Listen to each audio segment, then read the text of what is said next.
Class, good evening. This is just an addition to our discussion regarding mitigating circumstances. Importante ni siya kaayo, class, that it's why ako ni siyang i-include sa atong discussion. And please watch this video and understand the lesson because it will be part of our exam. So, this topic talks about classification of mitigating circumstances under Article 13 of the Revised Penal Code in relation to other articles of the Revised Penal Code. Again, the power of connection, particularly Article 64. And this is just a short discussion, class. So, what are the classification of mitigating circumstances? So, actually, there are three mitigating circumstances under the Revised Penal Code of the Philippines. Again, class, in relation to our previous discussion, when we consider the circumstances affecting criminal liability, we are talking about the Spanish penal system, where we apply or where the courts apply the proportionate penalty depending on the gravity of the criminality or the evilness of the criminal mind sa perpetrator sa act. Okay, so there are three mitigating circumstances. Number one, the ordinary mitigating circumstances. Number two, privileged mitigating circumstances. Number three, special mitigating circumstances. So let's go to number one. Ordinary mitigating circumstances, class. Unsa man ni sila? These are susceptible of being offset by any aggravating circumstance. So kahibaw na unsa ng offsetting, di ba? Under your Article 64, di ba sa first rule nato kung walay when neither aggravating nor mitigating circumstances are present or attendant sa pag perpetrate sa usa ka krimen, unsa galito ang i-impose nato? Medium. The penalty shall be imposed in its medium period. Number two, when only mitigating circumstances is present in the commission of the act, the court shall impose the penalty in its minimum period. So, number three, when only aggravating circumstances is present sa commission sa act, the court shall impose in its maximum. Mo ni siya ang Article 64, ha. Pero sa paragraph 4 na ang maong Article 64, when both mitigating and aggravating circumstances are present, mao na nga the court shall reasonably offset those of one class against the other. So unsa man ang offsetting? Kana bang ato ang gibangga nato silang duha. Mao na siya ang offsetting. So ang ordinary mitigating circumstances, class, susceptible na siya nga pwede siya i-offset sa aggravating circumstance. So pwede siyang ibangga ang ordinary mitigating circumstances. So unsa man ang effect if walay offsetting? If not offset, it produces only the effect of applying the penalty provided by law for the crime in its minimum period in case the penalty is divisible. So, where do you find the kaning ordinary mitigating circumstances? Ari ni nato makitaan sa Article 13 of the Revised Penal Code. Okay. So, number two, the second classification of mitigating circumstance, mo ni siya ang privileged mitigating circumstance. Mo ni siya ang gitawag natong PMC.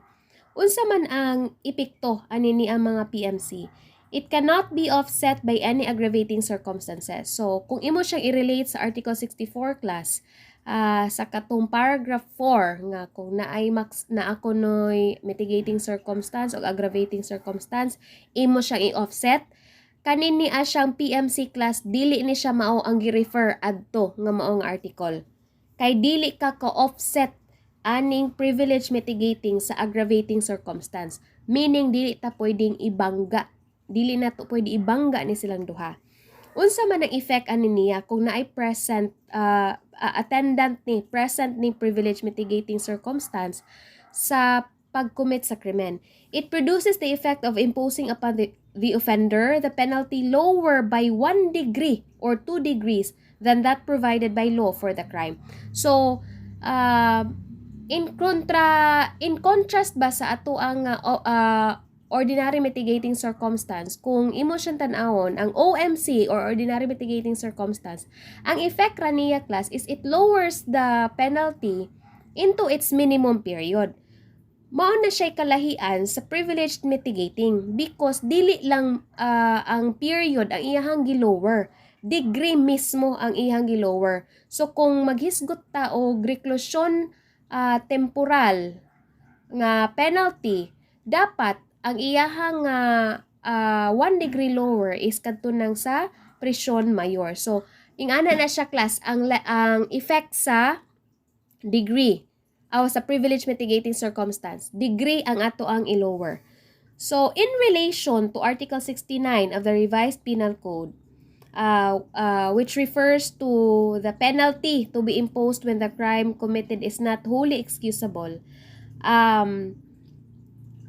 naatay gihisgutan last time class nga katubitang incomplete incomplete justifying circumstance or katong incomplete exempting circumstance. Kung imo siyang tan-awon ng imuhang paragraph 1 of Article 13, gihisgutan na nga mahimo siyang mitigating circumstance kung dili siya dili complete ang elements sa justifying circumstances. So for example, ang justifying circumstance of self-defense, unsa man tong mga ato ang mga elements sa self-defense, di ba enumerate sa una og URL. Unsa man ning URL? U, unlawful aggression. R, reasonable necessity of the means employed to repel the aggression. L, lack of sufficient provocation on the part of the person defending himself. So URL mo na siya ang ato ang elements sa self-defense. Pero ning ingon si Article 13, paragraph 1, nga kung dili gali kompleto ang elements, dili nimo makompleto ba? Kung ikaw kitahay ang ning raise ani nga defense, dili nimo ma-prove ang tanang elements nga URL, pwede siya nga magamit nga mitigating circumstance under paragraph 1.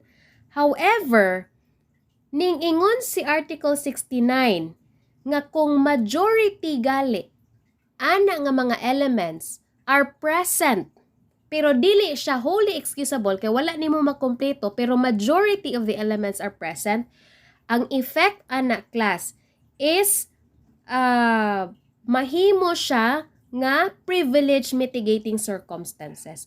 Unsa man di ay ang specific nga provision sa Article 69 of the Revised Penal Code. Niingon sa Article 69, if the deed is not wholly excusable by reason of lack of conditions required to justify or katong justifying circumstances or to exempt from criminal liability or katong exempting circumstances in several cases mentioned in Articles 11 and 12, provided gali nga majority of such conditions be present, the penalty will be lowered by 1 or 2 degrees. So kung naghisgotay ta og lowering sa penalties in degrees, 1 or 2 degrees, naghisgot na ta og privileged mitigating circumstance. Dili na siya ordinary mitigating circumstance because ang OMC class nag-refer lang siya sa period, minimum, dili siya degree.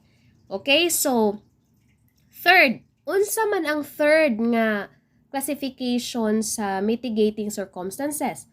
Ang third na classification class is what we call as the special mitigating circumstances. Unsa man ni mga special mitigating circumstances?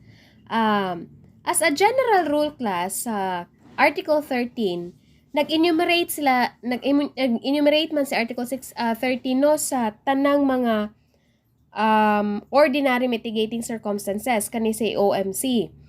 As a rule, si OMC lowers the penalty to the minimum. Gidiscuss ko na ganina. Minimum ra. Ang period ra itong gisgutan sa OMC. Okay? What is the exception sa special mitigating circumstances? Ang special mitigating circumstances class ning ingon Under Article 64 of paragraph 5 of Article 64, again class, the power of connection. Ning unsa man si Article 64, paragraph 5.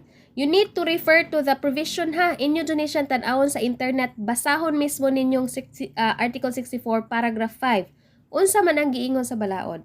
Where there are two OMCs or ordinary mitigating circumstances with no aggravating circumstance attending the kaning commission of the offense, meaning duha ka ordinary mitigating circumstances are present, unya zero ang aggravating circumstances, zero ang aggravating circumstance.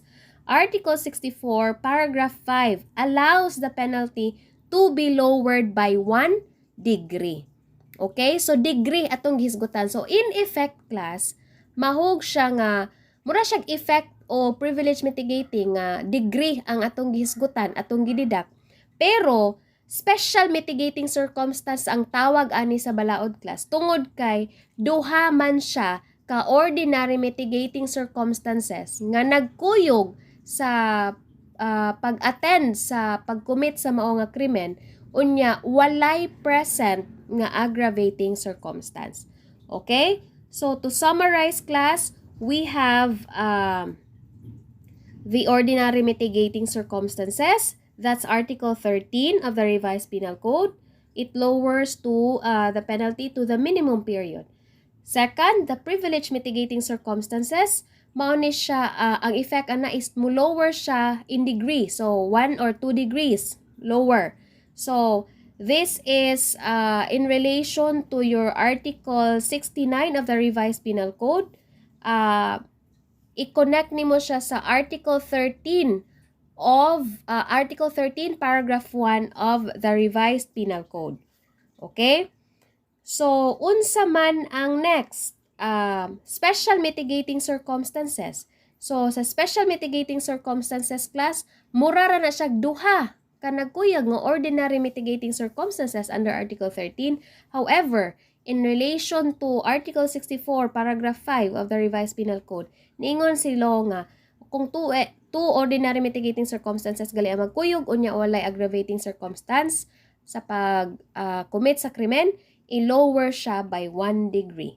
So, I hope you understand class nga kanini ang mga kani akong gihatag nga lesson karon importante ni siya, so you need to study well anini ang privilege mitigating circumstances because it will certainly come out sa ato nga major exam. Thank you so much class for your indulgence and for your patience.